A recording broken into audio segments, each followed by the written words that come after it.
I hate you all. That's not true. I love you guys, and being a YouTuber. I've always enjoyed being an entertainer, and it sure is shit humbling that nearly 1,500 of you at this point enjoy my ramblings interlaced with the occasional dick joke and overcompensating false bravados to try to convince you all that I have the slightest idea of what I'm even doing.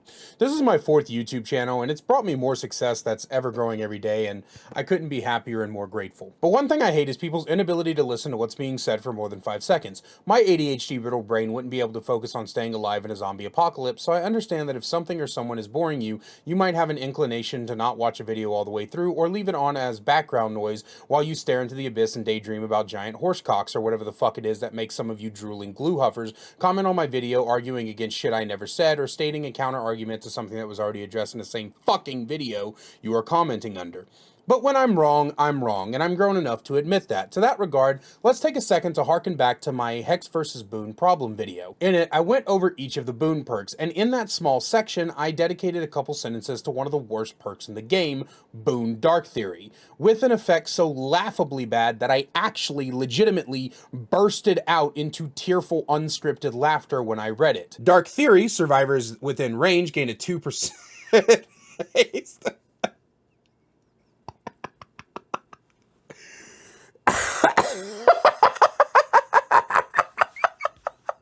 And I stand by that. Dark Theory is so ungodly awful, so positively bottom of your shoe weak old dog shit. I have to wonder why it's still in the game at the state that it's in. Because outside of Boon meme builds or Yuichi Adepts, nobody ever uses this fucking perk. And there's a good reason for that. 14 seconds to set up a limited range 2% haste that goes away 4 seconds after you leave an area, no matter which way you spin it, is simply awful. What I need to issue a correction on is people in my comments section were saying that 2% is a good increase. And to that, I laughed. Ha! I said. Ha ha ha! 2% is worthless. It would do nothing to prevent the inevitable. But since the release of using this perk makes you an asshole, I mean, made for this, I am convinced. Converted, viewer. I bow down to the altar of single-digit % haste for survivors.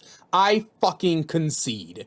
What makes Dark Theory shit is the fact that its requirement is a boon and it has a limited range. But Made for This has taught me that small speed increases on survivors, particularly ones that persist, are fucking broken.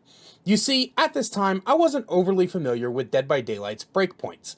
In game balance, a breakpoint is the numbers around which a game is balanced and around which players build strategies and make plays. In Overwatch, for example, the time it takes to capture a point / escort a payload is a breakpoint you have to consider. Health pools are another big breakpoints in that game, so all your strategy of what to do is based off of those two things, and using those is how you approach playing the game. In Dead by Daylight, breakpoints include time it takes to finish a gen and time it takes to finish a chase. The reason Bloodlust happens at intervals of 15, 25, and 35 seconds is because you're expected to finish a chase within 30 seconds. 15 seconds for the first hit, 15 seconds for the down. To many people, including myself, let's be honest, this seems unrealistic, but a full expected chase is around a third of a generator being worked on by one person. Without going stupid deep into match theory, which goes dangerously into guide territory, and as we've already established, I only pretend to know what the fuck I'm doing, so making a guide of any sort seems disingenuous, an average match layout is supposed to go something like this.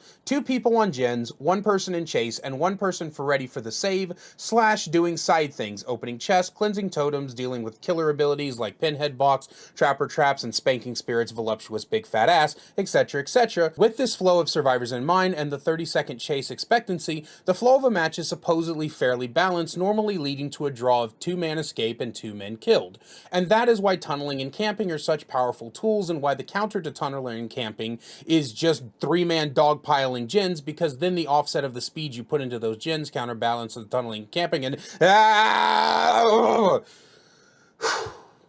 so what does this all have to do with hit me go burr? I mean, Made for This? Well, it fucks with the chase timing breakpoints in a way that no other perk does. See, the length of a chase realistically and outside of idealistic terms is actually determined by 3 factors: the skill of the killer, the skill of the survivor, and the strength of the loops available. And Made for This basically increases the strengths of loops for free. Do you guys remember my pallet video? In it, I described what a problem it is to have so many pallets spawn so close together because this artificially extends chases due to bad RNG. Well, break my leg, I become Sonic the Hedgehog. I mean, made for this, does something similar. What it does is turn trash loops into weak loops into strong loops into pseudo-infinites, and pseudo-infinites into actual infinites.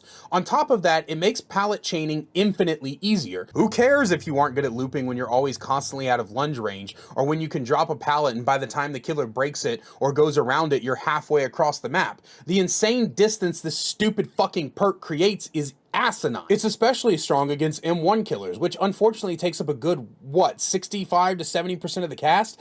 I'm too lazy to do the math, but most killers are M1 killers with no chase power that makes zoom motherfuckers, made for this, an incredibly powerful perk. More powerful, I'd say, than pre-nerfed Dead Hard.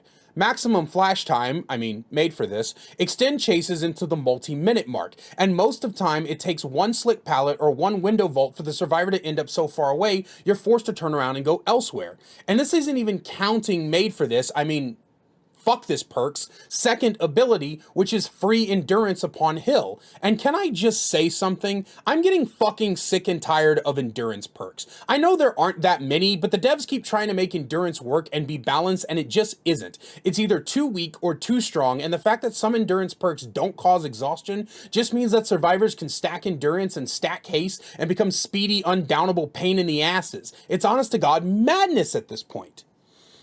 The biggest problem with motherfucking Teresa, made for this, is the fact that it can be paired with any other number of perks to further artificially extend chase times. Resilience for faster vaults, hope to be as fast or faster than some killers at the end game, Dark Theory to troll, and any number of exhaustion perks, because keep in mind, it doesn't cause exhaustion. Exhaustion just cancels its effects. So you can get hit, break into a sprint, resilience light through a window, end up in the next trial over, and then vigil your exhaustion away in nanoseconds before being ready to do it all again by the time the killer catches up to you. Now, I'm not saying that Maidenless and Forgotten, okay, you get the joke by now, is like an instant, oh my god, put on this perk and never die. You still have to be, competent at the game. You're still expected to have some sort of understanding that you need to, turn corners and pallet vacuum and throw out a courtesy teabag here and there to show how much better you are than the killer that's probably busy watching SpongeBob on their second monitor or thinking about tits.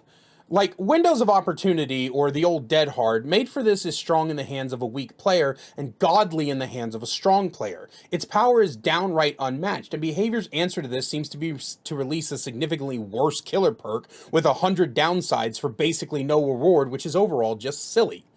At the end of the day, this whole problem stems from the fact that at this point there's too many perks and not enough mechanics in the game for perks to affect. I have another video that I was working on before my break where I was going to introduce some new status effects and maybe some new hide and seek mechanics or things like that, because honestly this game needs more to work with. Perks in general are starting to overlap, and when you start doing that, inevitably not only are some perks like Dark Theory going to seem laughable in comparison, but other perks are going to have to be ridiculous because there's only so many ways you can type make survivor go faster before you give them a pretty easy activation with an insane outcome. And if you still don't think 3% is a big deal, just remember the old saying, it's not the size of the ship, it's the motion of the ocean.